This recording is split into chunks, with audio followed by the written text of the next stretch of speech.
Crônicas do Amanhecer, por Feijão Centro Espírita Allan Kardec de Balneário Gaivota, 21 de fevereiro de 2021.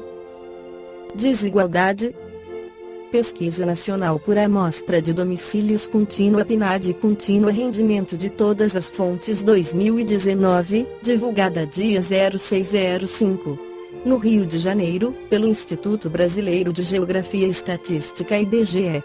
A massa de rendimento médio mensal real domiciliar per capita alcançou 294,4 bilhões de reais em 2019. A parcela dos 10% da população com os menores rendimentos detinha 0,8% dessa massa, enquanto que os 10% com os maiores rendimentos concentravam 42,9% em 2019. Segundo o IBGE, em 2019, permanecem as grandes discrepâncias entre o rendimento médio mensal real de todos os trabalhos das pessoas brancas R$ 2.999, pardas R$ 1.719 e pretas R$ 1.673. Também continuam as diferenças de gênero. Rendimento de todos os trabalhos dos homens R$ 2.555 é 28,7% mais alto que o das mulheres R$ 1.985. A analista do IBGE destacou que a desigualdade entre homens, mulheres, pessoas brancas, pardas e negras é um fenômeno estrutural do país. O mercado de trabalho ainda precifica de forma diferente de acordo com as características das pessoas, afirmou. De acordo com a pesquisa, o rendimento médio dos trabalhadores com ensino superior completo R$ 5.108 era, aproximadamente, 3 vezes maior que o daqueles com somente o ensino médio completo R$ 1.788 e cerca de 6 vezes o daqueles sem instrução RS 918. Em 2019, o rendimento de todos os trabalhos compunha 72,5% do rendimento médio mensal real domiciliar per capita. Os 27,5% provenientes de outras fontes se dividiam em rendimentos de aposentadoria ou pensão 20,5% em sua maioria, mas também em aluguel e arrendamento 2,5%, pensão alimentícia, doação ou mesada de não morador 1,1% e outros rendimentos 3,4%, informou o IBGE. O percentual de domicílios atendidos pelo Bolsa Família caiu de 13,7% em 2018 para 13,5% em 2019. Em 2012, 15,9% dos domicílios do país recebiam o Bolsa Família. Já o benefício de prestação continuada (BPC) era recebido em 3,7% dos domicílios do país em 2019, percentual praticamente igual ao de 2018, 3,6% e 1,1 ponto percentual acima do de 2012, 2,6%. Na terceira parte do Livro dos Espíritos, Allan Kardec questiona sobre as desigualdades sociais 806. A desigualdade das condições sociais é uma lei natural? Não, é obra do homem e não de Deus? 806. Essa desigualdade desaparecerá um dia. Só as leis de Deus são eternas. Não a vez desaparecer pouco a pouco, todos os dias? Essa desigualdade desaparecerá juntamente com a predominância do orgulho e do egoísmo, restando tão somente a desigualdade do mérito. Chegará um dia em que os membros da grande família dos filhos de Deus não mais se olharão como de sangue mais ou menos puro, pois somente o espírito é mais puro ou menos puro, e isso não depende da posição social. 807. Que pensar dos que abusam da superioridade de sua posição social para oprimir o fraco em seu proveito? Esses merecem o anátema, infelizes deles. Serão oprimidos por sua vez e renascerão numa existência em que sofrerão tudo o que fizeram sofrer. Posição social é a posição que ele ocupa na sociedade, por força das diferenças das aptidões pessoais. Podemos dizer que condições sociais definem a qualidade de vida material e o bem-estar social.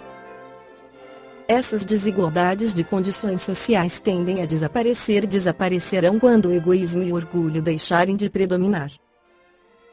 Mas tanto a pobreza quanto a riqueza são funcionais, ou seja, levam a um aprendizado.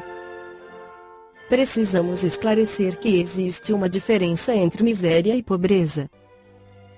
Miséria é a ausência das condições mínimas para uma vida com dignidade, é um nível sub-humano da existência. Diferentemente, a pobreza é caracterizada pela satisfação em grau adequado das necessidades básicas para uma vida de decência e dignidade. A miséria tem como causa egoísmo, orgulho, em última análise, as paixões a que o homem se entrega. É uma patologia social. A pobreza, diferentemente, tem funções espirituais: variação das experiências reencarnatórias, redução dos preconceitos sociais, exercício das provas, expiações e missões. As desigualdades são naturais e têm como causa, como já vimos, as diversidades de aptidões. Convivendo todos juntos em sociedade, temos a possibilidade de aprender com aqueles que estão mais adiantados do que nós, da mesma forma que servimos de exemplo pelas nossas atitudes a outros companheiros. Essa troca de experiências é muito rica e propícia ao nosso desenvolvimento, ao nosso crescimento, que tem como meta alcançarmos a perfeição relativa a que estamos destinados. No Evangelho segundo o Espiritismo, Allan Kardec complementa: a desigualdade das riquezas é um dos problemas que inutilmente se procurará resolver, desde que se considere apenas a vida atual.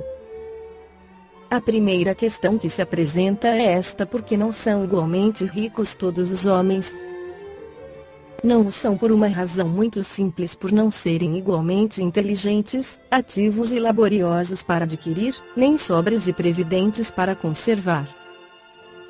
E, aliás, ponto matematicamente demonstrado que a riqueza, repartida com igualdade, a cada um daria uma parcela mínima e insuficiente, que, supondo efetuada essa repartição, o equilíbrio em pouco tempo estaria desfeito, pela diversidade dos caracteres e das aptidões, que, supondo-a possível e durável, tendo cada um somente com que viver, o resultado seria o aniquilamento de todos os grandes trabalhos que concorrem para o progresso e para o bem-estar da humanidade, que, admitido desse ela a cada um o necessário, já não haveria o aguilhão que impele os homens às grandes descobertas e aos empreendimentos úteis. Se Deus a concentra em certos pontos, é para que daí se expanda em quantidade suficiente, de acordo com as necessidades. Admitido isso, pergunta-se por que Deus a concede a pessoas incapazes de fazê-la frutificar para o bem de todos. Ainda aí está uma prova da sabedoria e da bondade de Deus.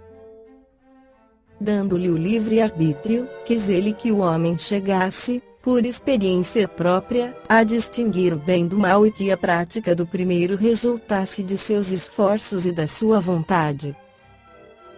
Não deve o homem ser conduzido fatalmente ao bem, nem ao mal, sem o que não mais fora senão instrumento passivo e responsável como os animais. A riqueza é um meio de o experimentar moralmente. Mas, como, ao mesmo tempo, é poderoso meio de ação para o progresso, não quer Deus que ela permaneça longo tempo improdutiva, pelo que incessantemente a desloca. Cada um tem de possuí-la, para se exercitar em utilizá-la e demonstrar que uso sabe fazer dela. Sendo, no entanto, materialmente impossível que todos a possuam ao mesmo tempo, e acontecendo, além disso, que, se todos a possuíssem, ninguém trabalharia, com o que o melhoramento do planeta ficaria comprometido, cada um a possui por sua vez. Assim, um que não a tem hoje, já teve ou terá noutra existência, outro, que agora tem, talvez não a tenha amanhã. a ricos e pobres, porque sendo Deus justo, como é, a cada um prescreve trabalhar a seu turno. A pobreza é, para os que a sofrem, a prova da paciência e da resignação, a riqueza é, para os outros, a prova da caridade e da abnegação. Deploram-se, com razão, o péssimo uso que alguns fazem das suas riquezas, as ignóbeis paixões que a cobiça provoca, e pergunta se Deus será justo, dando-as a tais criaturas. E exato o que, se o homem só tivesse uma única existência, nada justificaria semelhante repartição dos bens da terra, se, entretanto, não tivermos em vista apenas a vida atual e, ao contrário, considerarmos o conjunto das existências, veremos que tudo se equilibra com justiça. Carece, pois, o pobre de motivo assim para acusar a providência, como para invejar os ricos e estes para se glorificarem do que possuem. Se abusam, não será com decretos ou leis suntuárias que se remediará o mal. As leis podem, de momento, mudar o exterior, mas não logram mudar o coração, daí vêm serem elas de duração efêmera e quase sempre seguidas de uma reação mais desenfreada. A origem do mal reside no egoísmo e no orgulho. Os abusos de toda a espécie cessarão quando os homens se regerem pela lei da caridade. Esta foi a crônica do amanhecer de 21 de fevereiro de 2021. Por Feijão Centro Espírita Allan Kardec de Balneário Gaivota. Que a paz esteja com todos.